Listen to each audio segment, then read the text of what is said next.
उद्धार क्यों ना हो। अब जब यमदूत खाली हाथ लौटे तब यमराज के पास आके आश्चर्य हुआ। मैं ये अध्याय पूरा पढ़ने वाला हूं, तब ये पूरी कथा आपको समझ में आएगी। लेकिन आज का ये श्लोक जिसके संदर्भ में मैं चर्चा कर रहा हूं,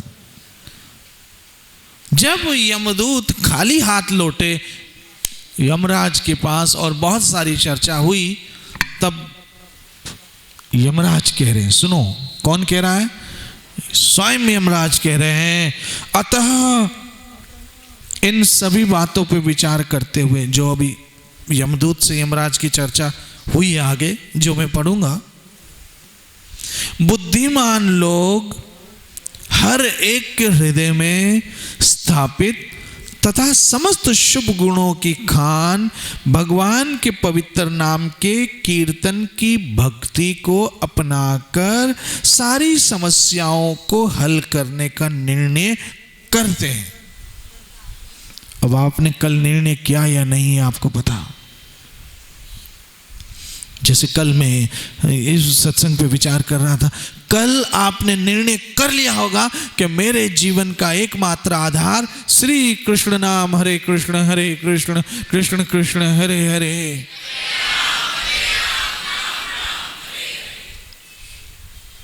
ये मेरे जीवन का अब क्या हो चुका है, निर्णय हो चुका है। और निर्णय होने के बाद अब चाहे मार उठे या बाबा, अब चाहे सर फूटे या माथा, लेकिन मेरा निर्णय है मुझे जीवन में हरि नाम लेना ही है। हरे कृष्ण कृष्ण कृष्ण हरे हरे।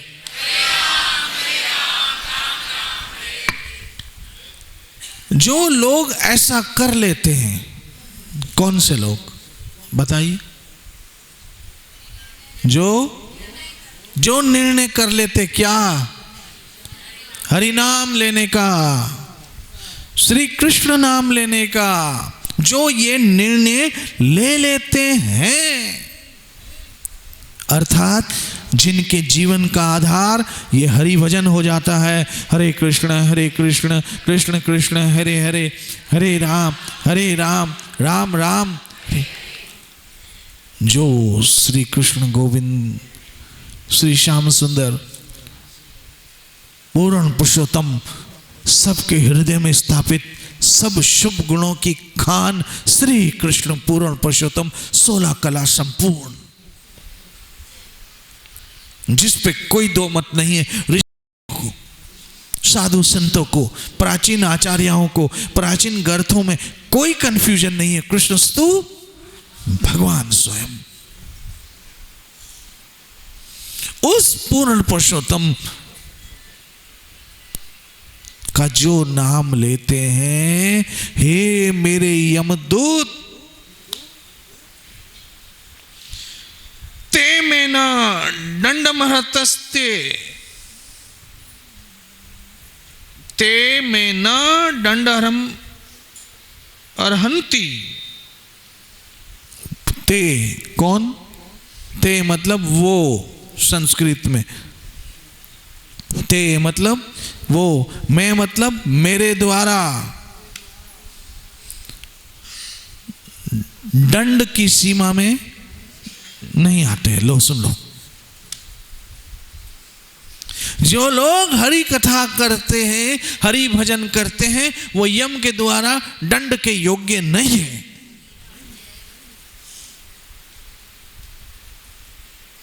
दंड के योग्य नहीं।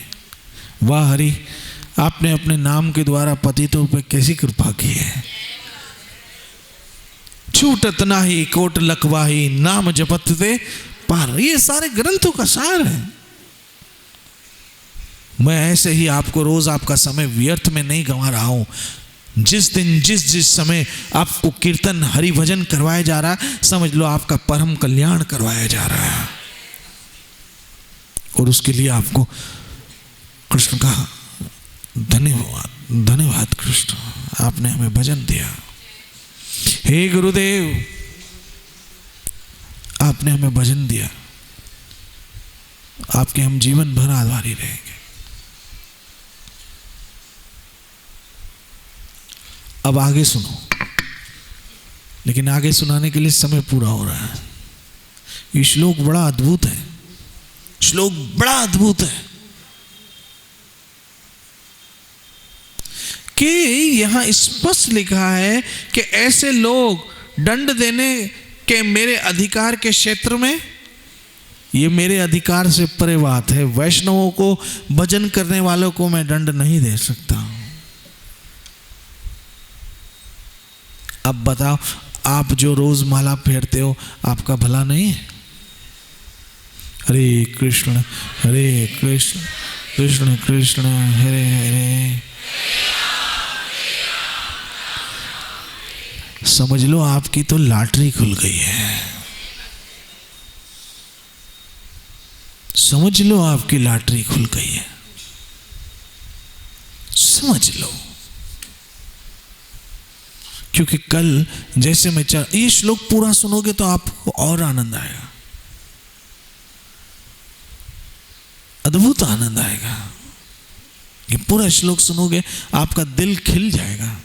कहते ना, तुम मिले दिल खिले और जीने को ये है तुम मिले। जब आप ये पूरा श्लोक सुनोगे आपका दिल खिल उठेगा और एक उम्मीद की रोशनी दिखेगी, किरण दिखेगी। हेरी, हम जैसे पतितों के लिए भी आपने कितनी बड़ी कृपा की है। आपने साधुओं के लिए, संतों के लिए, महात्माओं के लिए, ऋषि मुनियों के लिए तो भव सागर से पार होने के साधन दिए ही है, लेकिन हम जैसे लोग भी जो प्रहलाद नहीं बन सकते, जो ध्रुव नहीं बन सकते, जो मीरा नहीं बन सकती, जो शबरी नहीं बन सकती है, जो हनुमान जी महाराज नहीं बन सकते, उनका क्या?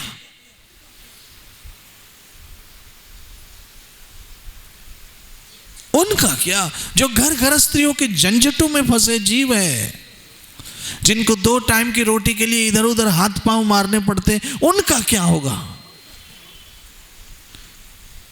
जो पति पत्नी बाल बच्चे घर गृहस्थी में फंसे हुए जीव है, उनके लिए भी एक उम्मीद की किरण है, उम्मीद की किरण है। तो कल मैं जैसे कह रहा था कि जो आपको हरि नाम मिला है, हरे कृष्ण कृष्ण कृष्ण हरे हरे,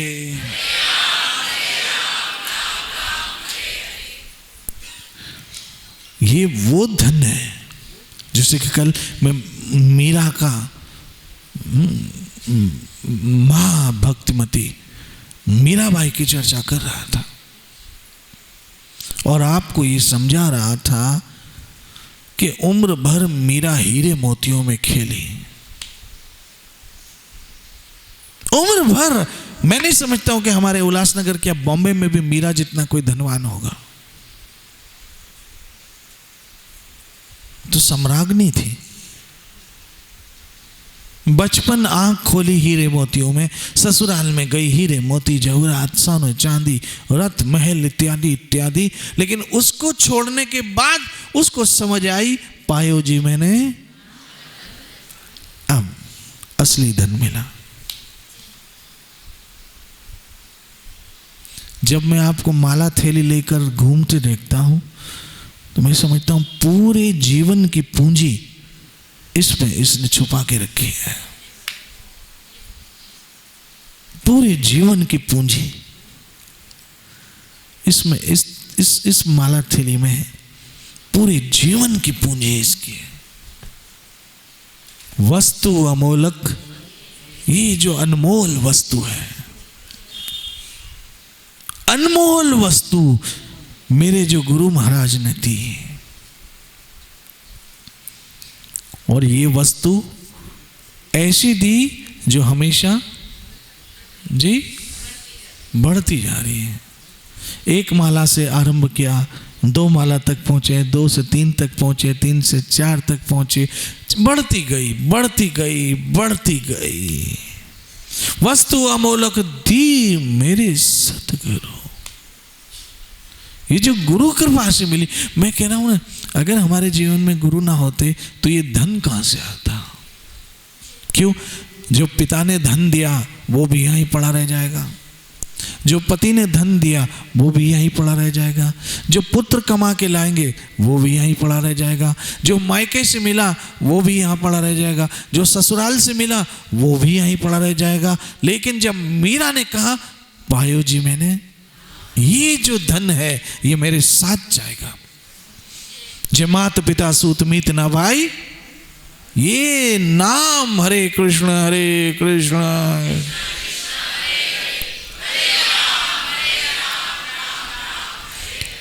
वस्तु अमोलक जी थी, मेरे सतगुरु कृपा कर मुझ पे कृपा करके।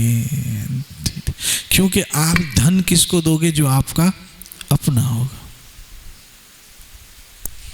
कृपा कर अपनाइयो, अपना बनाकर ये धन दे दिया। जब मीरा रविदास जी महाराज के पास जाती तो मीरा तो बिल्कुल युवा अवस्था में थी, बिल्कुल एक परम सुंदरी मीरा थी और युवती थी। ऐसे नहीं कि कोई 60 बरस में गई, 70 बरस में गई, ऐसा कुछ नहीं था, बिल्कुल जवानी। और रविदास जी महाराज के पास जाकर, अब समझो उस समय के आपको तो माताओं बहनों मित्रों आपको कोई किसी तरह की हरि कृपा से विशेष रोक टोक नहीं है। उस जमाने में जब भारत में मध्यकाल जब चल रहा है, जात पात का जहर बिल्कुल घुला हुआ था उस जमाने में हमारे समाज में। और मीरा को इस हरि नाम के लिए कितनी रुकावटें, क्योंकि मीरा शारीरिक दृष्टि से एक राजपूत घर में जन्म लेकर आई और उनके गुरु महाराज रविदास महाराज शारीरिक रूप से एक शूद्र घर में जन्म लेकर आए।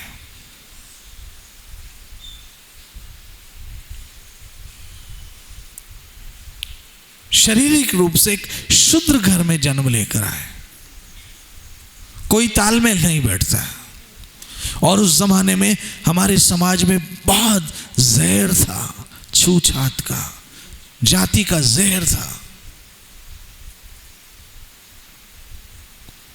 और मीरा जब जाती, एक राजपूत की बहू, राजपूत की पुत्री और एक शूद्र की कुटिया में जाकर बैठ जाती, जो उस समय चमड़ा काटते, चमड़ा रंगते,